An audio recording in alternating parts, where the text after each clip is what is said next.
Imagine walking into a courtroom, not knowing whether truth matters, not knowing whether evidence matters, not knowing whether your fate depends on right or wrong, but only on the mood of one person, the judge. Today we explore a terrifying philosophical question. What if justice didn't follow rules? What if the judge could do whatever he liked? In the world we live in, courts are supposed to represent fairness, logic, and order. Laws exist so that decisions are not based on emotions, bias, or personal desires. But now, imagine the opposite. A system where laws are just decoration, where rules exist, but no one is bound to follow them, where the judge is not a servant of justice, but its master. Picture this. A man stands accused of a crime he did not commit. The evidence clearly proves his innocence. Witnesses support him. Logic supports him. Truth stands with him. But the judge simply doesn't like him. Maybe it's his face, his tone, or something irrational. And so, without reason, without justification, the judge declares guilty. Not only guilty, but deserving of the harshest punishment. In this world, justice is no longer justice. It becomes power. And power, when unchecked, becomes dangerous.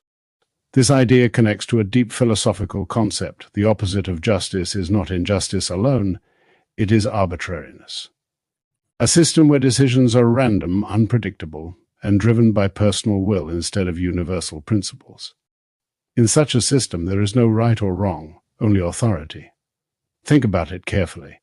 If a judge can do whatever he wants, then laws lose their meaning. Why have laws if they can be ignored? Why collect evidence if it doesn't matter? Why speak the truth if truth has no power? Slowly, society begins to break. People lose trust, not just in courts, but in the entire system. Fear replaces confidence. Every person becomes vulnerable, because if innocence cannot protect you, then nothing can. In such a world, people stop believing in fairness. And when belief in fairness dies, something deeper dies with it. The idea that life has structure, that actions have consequences, that morality has value.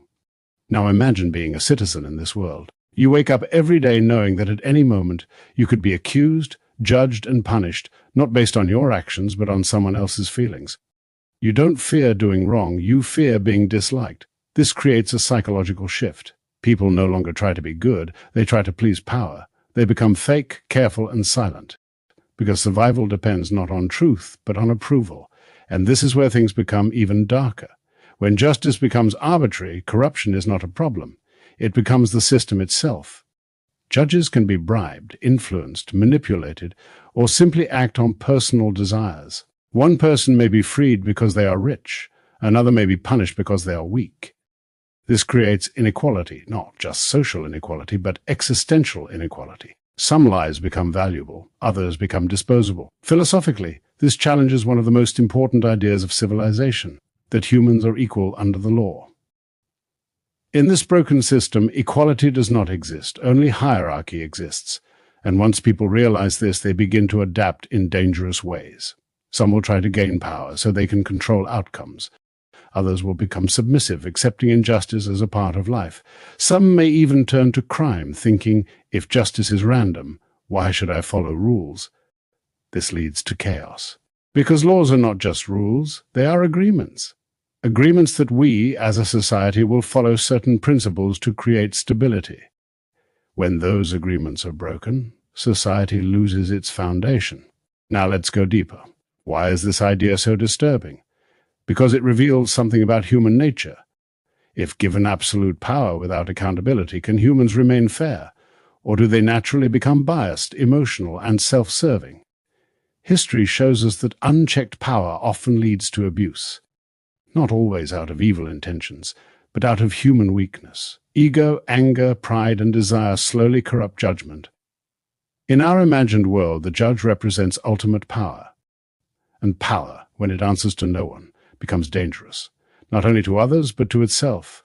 Because even the judge is trapped. If he can decide anything, then his decisions lose meaning too. Without rules, there is no standard to measure right or wrong. Even the judge cannot know if he is just, because justice no longer exists. This leads to a strange paradox. Freedom without limits becomes meaningless. If you can do anything, then nothing has value, because value comes from structure, from boundaries, from principles. In the same way, justice needs limits to exist. Without limits, it dissolves into chaos. Now imagine the long-term impact of such a system. Children grow up watching injustice happen daily. They learn that truth doesn't matter, that power is everything, that morality is optional. What kind of adults will they become? A society built on arbitrary justice cannot sustain peace. Eventually, people will rebel, because humans have a deep need for fairness. Even if they cannot define it perfectly, they feel it instinctively. And when that feeling is violated repeatedly, anger builds. Revolutions are not born from comfort. They are born from injustice. But here's the twist. Even rebellion can become dangerous in such a world. Because without shared principles, even those fighting against injustice may become unjust themselves.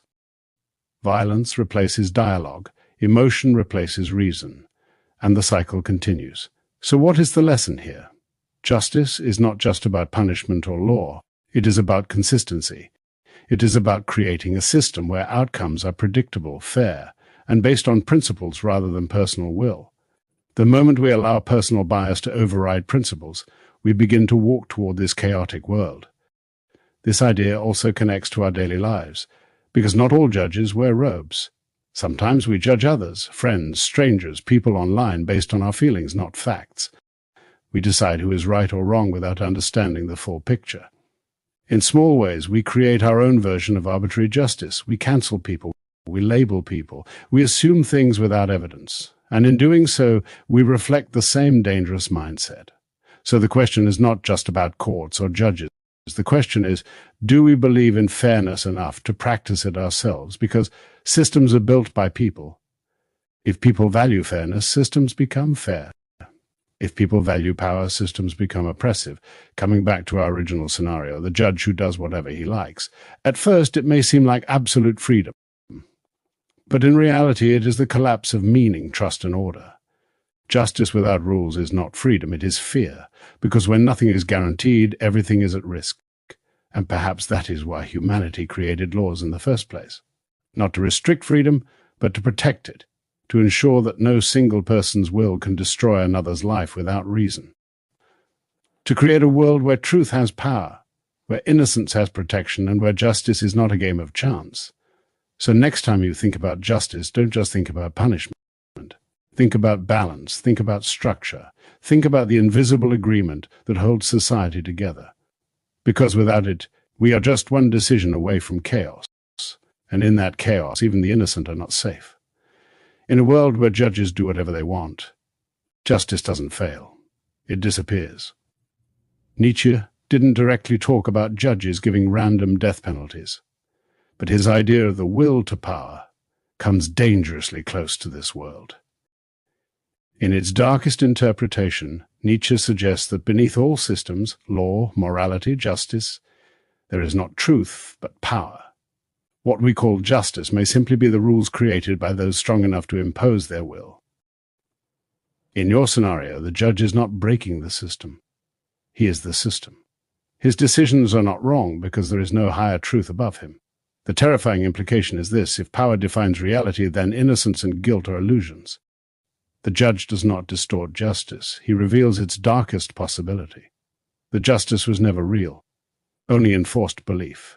But if you want something even darker, step into the world of Thomas Hobbes. Hobbes imagined a reality without rules, a state of nature, where life becomes chaotic, brutal, and unpredictable.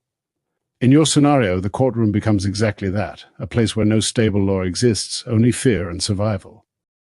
The judge becomes like a mini-tyrant, and everyone lives under silent terror.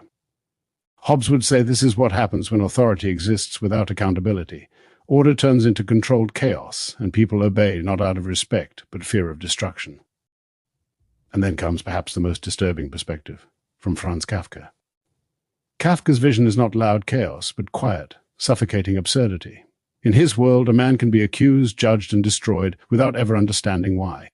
The system doesn't scream. It simply exists, cold and unreachable. In this interpretation, the judge doesn't even need a reason. The horror is not violence. It is meaninglessness. You are punished not because you are guilty, but because the system feels like it. and no one questions it because questioning itself becomes meaningless. But the darkest layer goes even deeper, into nihilism, a philosophy often associated with Nietzsche, but taken further by others. Nihilism suggests that there is no inherent meaning, no objective morality, no ultimate justice. If this is true, then your imagined world is not a broken version of reality. It may be the most honest version, a place where humans pretend there is fairness, but underneath, everything is uncertain, unstable, and fragile. And here is the thought that almost no one wants to face. What if justice only works because we believe in it? What if courts, laws, and fairness are not absolute truths, but collective agreements we are all silently pretending are real? Because the moment one person, like your judge, stops believing, the illusion cracks. And if enough people stop believing, justice doesn't collapse loudly. It fades quietly. And in that silence, the most terrifying possibility emerges, not that evil wins, but that nothing was ever truly right or wrong to begin with. If this video made you question reality, don't just scroll away. We often believe justice, truth, and fairness are permanent, but what if they exist only because we choose to believe in them?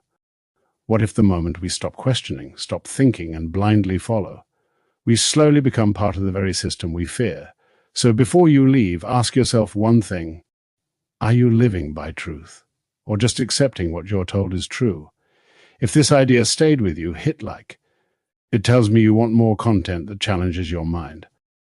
Subscribe if you're ready to explore the darker side of philosophy, where comfort ends and truth begins. Because sometimes the scariest ideas are not fiction. They're the ones that feel real.